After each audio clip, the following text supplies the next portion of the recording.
അല്ല, ജീവിതത്തിന്റെ സഹനങ്ങളിലൂടെ. അതുകൊണ്ട് തന്നെ ഈശോ പറഞ്ഞത് വചനത്തിലൂടെ, എന്നെ അനുഗമിക്കുവാൻ നീ ആഗ്രഹിക്കുന്നുവെങ്കിൽ സ്വയം പരിത്യജിച്ചുകൊണ്ട് നിന്റെ കുരിശും വഹിച്ചുകൊണ്ട് നീ എന്റെ പിന്നാലെ വാ, അപ്പോ നീ എന്റെ യഥാർത്ഥ ശിഷ്യനാകുമെന്ന് ഈശോ പറഞ്ഞത്.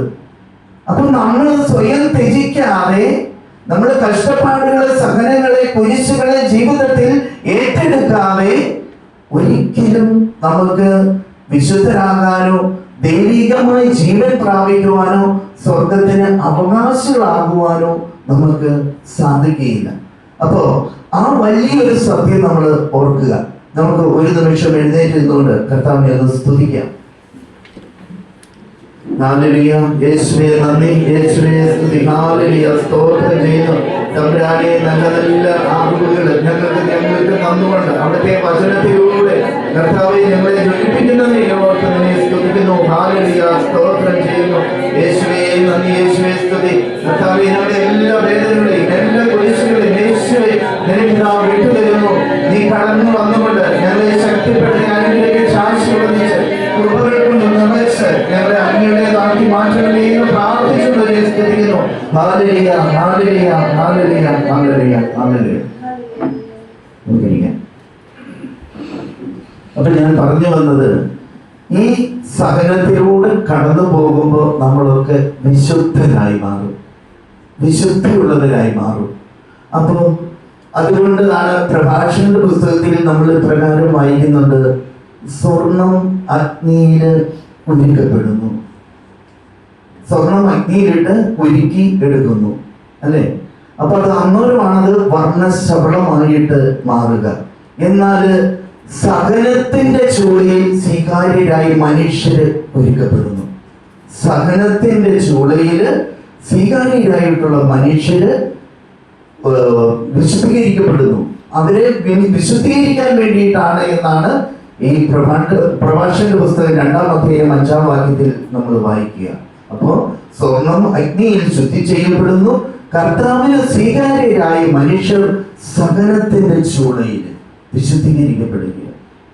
അപ്പൊ ഈ ഒരു തിരിച്ചറിവ് നമുക്ക് ഉണ്ടാകണം.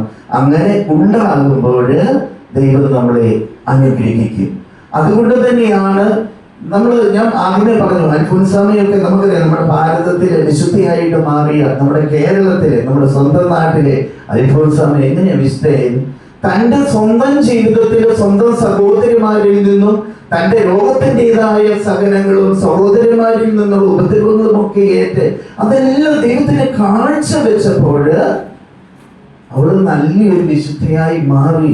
ദൈവം അവളെ ഉയർത്തി. അത് തന്നെയാണ് ഞാൻ ആദ്യമേ പറഞ്ഞില്ലേ, കർത്താവിന്റെ ശക്തമായി കരത്തിൻ കീഴിൽ നിങ്ങൾ താഴ്മയോടെ നിൽക്കുക, തക്ക സമയത്ത് അവിടുന്ന് നിങ്ങളെ ഉയർത്തും. ഈ ഉയർത്തൽ ഉണ്ടാകണമെങ്കിൽ നമ്മൾ തീർച്ചയായും ഈ സഹനത്തിന്റെ ചൂളയിലൂടെ കടന്നു പോകുക, കർത്താവിന് നമ്മൾ വിധേയപ്പെടുക, വിശുദ്ധിയിലൂടെ നമ്മൾ കടന്നു പോകാനായിട്ട് നമുക്ക് സാധിക്കും. സഹനത്തിലൂടെ നമ്മൾ വിശുദ്ധീകരിക്കപ്പെടുക, നമ്മുടെ കുറവുകളെ നമുക്ക് തിരിച്ചറിയാന്, നമ്മളിലുള്ള ദൈവാനുഭവത്തിലേക്ക് നമുക്ക് വളരുവാന് ഒക്കെ നമുക്ക് ഇതിലൂടെ മാത്രമാണ് നമുക്ക് സാധിക്കുക.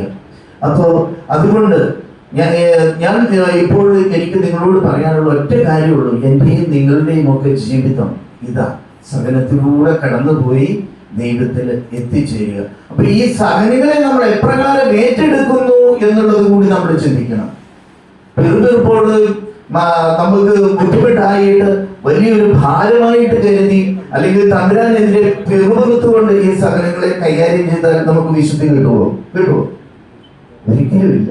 നമുക്ക് ഒരിക്കലും വിശുദ്ധി കിട്ടില്ല. പക്ഷേ അത് ദൈവഹിതമാണെന്നുള്ള തിരിച്ചറിവിലേക്ക് കടന്നു വന്നിട്ട് ദൈവത്തിന് വിധേയപ്പെട്ടുകൊണ്ട് ഈശോയുടെ കുരിശിനോട് ചേർത്ത് അതിനെ കാഴ്ചവെക്കുവാനായിട്ട് നമുക്ക് കഴിയുമ്പോ അത് നമുക്ക് വിശുദ്ധിയായിട്ട് മാറും. അത് നമുക്ക് വിശുദ്ധിയായിട്ട് മാറും.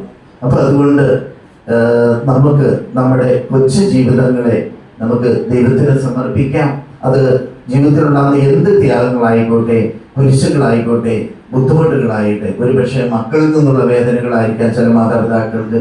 ചില മാതാപിതാക്കന്മാർക്ക് എന്ന് പറയും മക്കളെ കുറിച്ചുള്ള ആകുലതകളായിരിക്കാം, അല്ലെങ്കിൽ കുടുംബത്തിലെ അസ്വസ്ഥതകളായിരിക്കാം, സാമ്പത്തികമായ തകർച്ചകളായിരിക്കാം, ബുദ്ധിമുട്ടുകളായിരിക്കാം, എന്തുമായിക്കൊള്ളട്ടെ, ഈശോയെ നിനക്ക് ഞാൻ ഇതെല്ലാം തരുന്നു എന്ന് പറഞ്ഞുകൊണ്ട് പൂർണ്ണമായിട്ടും ഈശോയ്ക്ക് വിട്ടുകൊടുക്കുമ്പോൾ അവിടെ ഈശോ ഇടപെടും.